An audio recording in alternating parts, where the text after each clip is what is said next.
Underpaid and understaffed. That's the issue the Lawrence Fire Chief says his department is facing when it comes to their medics and EMTs. Now they're being forced to take ambulances out of service.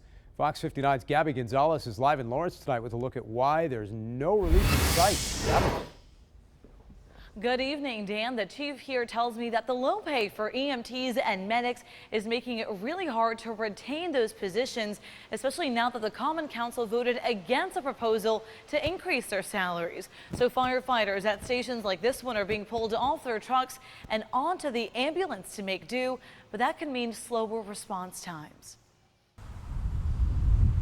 It's really hard to provide the service we promised without all the tools. Lawrence Fire Chief Dino Batalis voicing his frustration after feeling the need to keep one of the department's ambulances in park for a full day due to staffing shortages. Saturday, for 24 hours, we were without an ambulance. So it's a huge strain. That's just one example of the obstacles the department now faces when it comes to having enough medics and EMTs to work the ambulances. There are going to be several days that our city will be down to 2 ambulances. The reality of this sinks in less than a week after the Common Council voted down a proposal to increase the hourly pay for these employees by $2 in order to be more competitive with surrounding communities. We have to do our due diligence and make sure that we can sustain. Despite the fact that the funds for the increase are coming from the ambulance fees and not taxpayer money, the proposal failed 6-3. Council member Rick Wells voted in favor of the increase. I thought it was pretty much a no-brainer. I was surprised that we would jeopardize public safety. The shortage also means more stress on firefighters.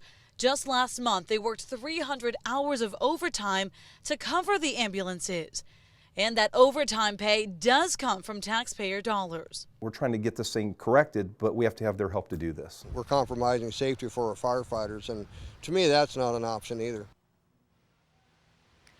And the city comptroller spoke before the council last week, saying he did feel comfortable that the city could sustain these pay increases because they just actually upped their ambulance fees, which would pay for all this. But still, there were 6 Democrats on the council who voted against the measure. I reached out to all 6 of them tonight. None of them offered a comment about their vote.